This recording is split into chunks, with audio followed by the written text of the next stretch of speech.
इन अपमान का बदला किसान कमेरे जिस दिन वोट की शक्ति से, वोट की चोट से लेने काम करेंगे। जो लोग हमें आज बाबा साहब की मूर्ति नहीं छूने दिए, विधानसभा की पैड़ी भी नहीं चढ़वाएंगे। मेरी बात को आप लोग याद रखें। बाबा साहब अम्बेडकर की औलादे जिंदा हैं। इतिहास नहीं, भूगोल भी बदल देंगे। भूगोल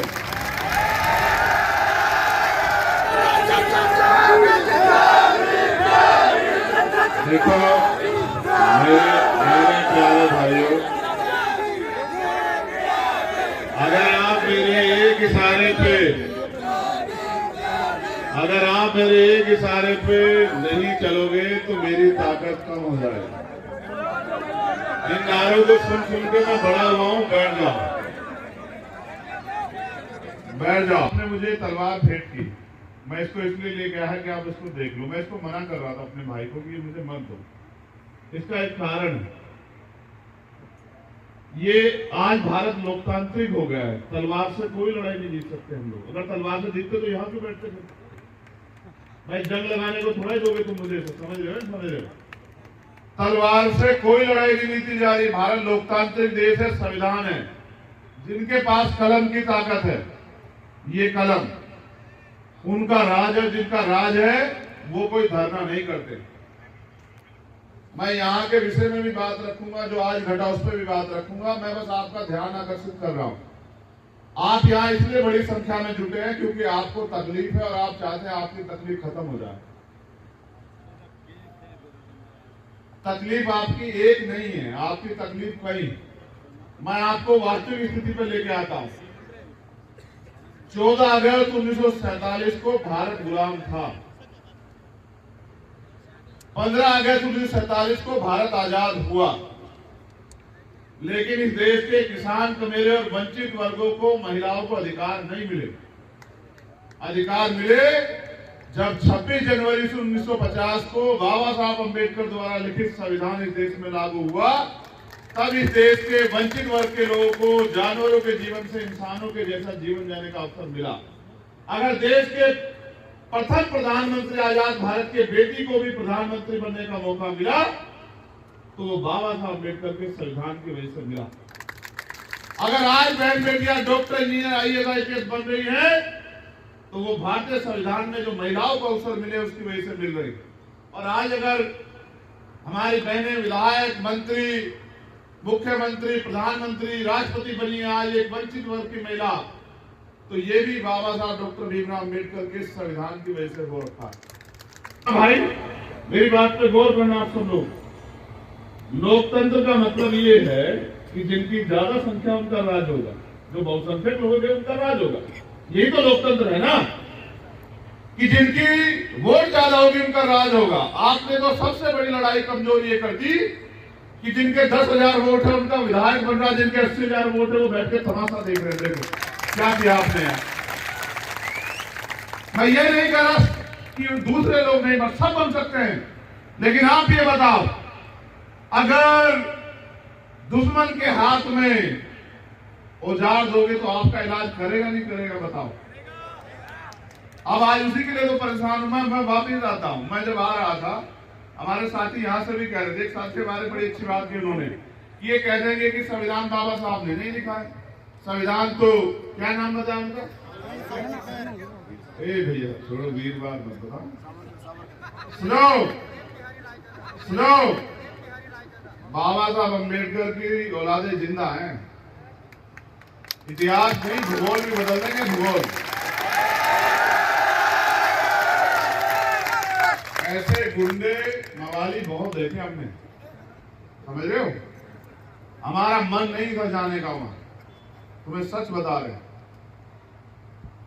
हम किसान कमेरे के औलादे, हमारा मन नहीं था वहां जाने का। इसलिए जाने का मन नहीं था, आपके बीच में आने का मन था।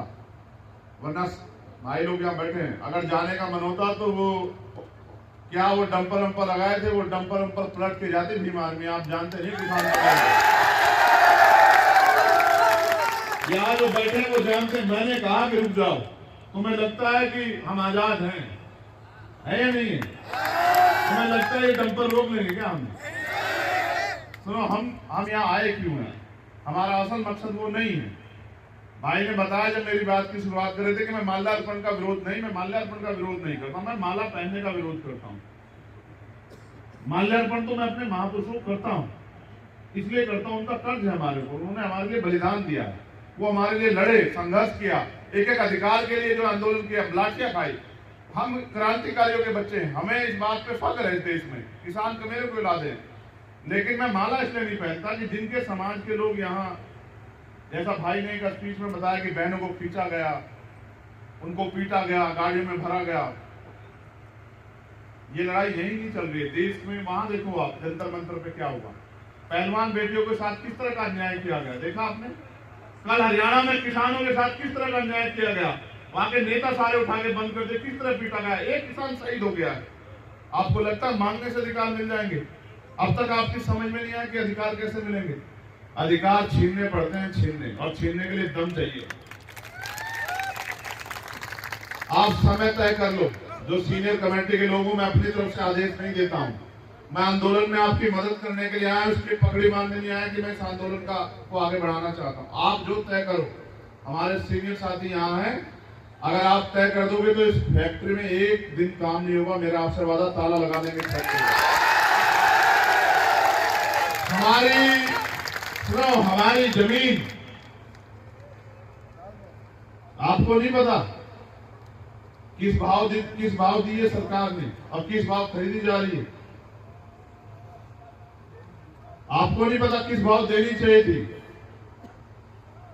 आपको नहीं पता कि क्या मुआवजा होना चाहिए था, सर्किल रेट क्या है, और किस तरह से सरकार के इशारे पे सर्किल रेट कम किया हुआ है, जिससे कि इनकी जमीनें, ये किसानों की जमीनें जो संविधान से मिल गई है, इनको लोग हड़प लें। और आपको नहीं पता कौन कौन से लोग प्रभावित होंगे, जिनके खेत हैं वो तो किसान प्रभावित होगा, लेकिन जिनका घर चलता है खेती से, जो खेती से जुड़े लोगों से जुड़े हुए हैं, चाहे वो लोहे का, लकड़ी का काम करने वाला साथी हो, चाहे जिनके पशु पलते हो, या जिनको छोटा मोटा लकड़ी का रोजगार हो, वो सब इनसे प्रभावित होंगे। आप नहीं समझ पाए,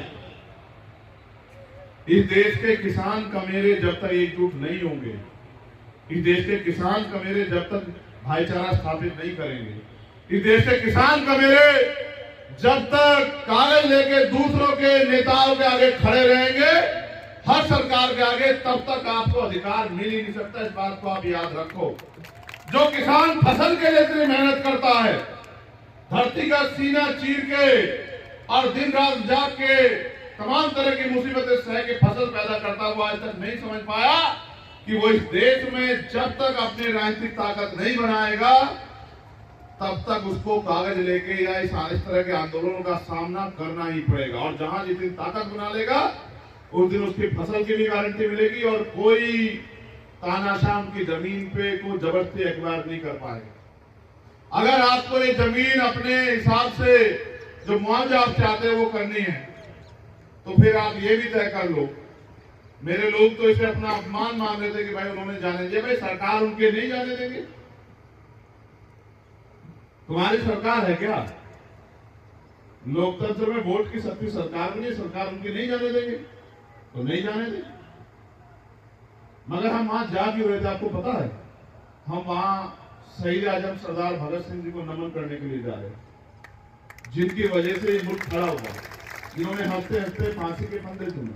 हम बाबा साहब अम्बेडकर जिन्होंने संविधान लिखा, आज ये जो सरकारी इंस्टीट्यूशन है, पुलिस के लोग हों, ये प्रशासन के लोग हों, ये एमपी एमएलए बनते, जिनकी वजह से बन रहे संविधान की, जिन्होंने उनको लिखा, उनको नमन करने जा रहे। हमारा अपमान थोड़ा किया है, इस देश के उन महापुरुषों का अपमान किया जिन्होंने इस देश के लिए बलिदान दिया। क्या ये अपमान हमारे लोग भूल जाएंगे क्या? आप बताओ, क्या भूल जाओगे अपमान? इस अपमान का बदला कैसे लोगे? भूल जाओगे अपमान? इस अपमान का बदला कैसे लोगे? इस अपमान का बदला किसान कमेरे जिस दिन वोट की शक्ति से, वोट की चोट से लेने काम करेंगे। जो लोग हमें आज बाबा साहब की मूर्ति नहीं छूने दिए, विधानसभा की पैड़ी भी नहीं चढ़ पाएंगे। मेरी बात को आप लोग याद रखें। ना हमारी पुलिस से कोई लड़ाई, ना हमारी प्रशासन से कोई लड़ाई, हमारी लड़ाई है अधिकारों की। और मैं यहाँ, हमारे जिम्मेदार लोग बैठे हैं, कमेटी के लोग, मैं उनसे को आश्वस्त करता हूँ कि देश में जहां भी अन्याय होता है वहां भीम आर्मी के लोग सीना तान के लड़ाई लड़ते हैं। जहां भी बहनों का अपमान होता है सीना तान के लड़ाई लड़ते हैं और किसी कीमत से नहीं चूकते। यहाँ जहाँ किसान कमेरों की लड़ाई हो उस लड़ाई को भी लड़ते हैं। हम आपकी इस लड़ाई में आपके साथ हैं। आप समय तय कर लो। अगर आज तय करोगे, जो यहाँ की कमेटी आज तय कर लो, आज लगा देंगे ताला, कोई फर्क नहीं पड़ता। हमारे लिए कोई काम ज्यादा जरूरी नहीं है आपकी मांग से ज्यादा। और अगर जिस दिन आप तय कर लोगे इसके बाद उस दिन ताला लगवा लेना। ना हम ताला खोलने से डरते, ना ताला लगाने से डरते। हम तो एक बात से डरते हैं कि किसान को मेरे बोलना कब सीखेंगे, ये अपनी ताकत को पहचानना कब सीखेंगे, ये अपने दोस्त और दुश्मन को पहचानना कब सीखेंगे। लगाते रहो नारे, उठाते रहो झंडे और अपने लोगों के साथ होने वाले अन्याय पे नारेबाजी और धरने प्रदर्शन करते रहो, या फिर तुम पे मौका आएगा। मैं तुम्हें सिर्फ सिखा सकता हूं, तुम्हारी उंगली नहीं पकड़ सकता हूं। तुम पे मौका आएगा अपने साथ हुए एक अन्याय का जवाब वोट की चोट से देके इनको बताना कि अगर हम बना सकते हैं। किसान समझते हो, किसान फसल उगाना जानता है तो काटना भी जानता है ना, जानता है नहीं जानता है बताओ। अगर हम फसल लगाना जानते हैं तो फसल काटना भी तो जानता है। ये तो हमारा लगाएगा पेड़ है जो आपको दुख दे रहा है। इसको सबसे पहले किसने लगाया? हमारे लोगों ने बनाया ना, विधायक बनाया नहीं बनाया? हमारा था कि हमारी बिजली हमें मैया देखो क्या की बात होगी। हमारे लोग ना बना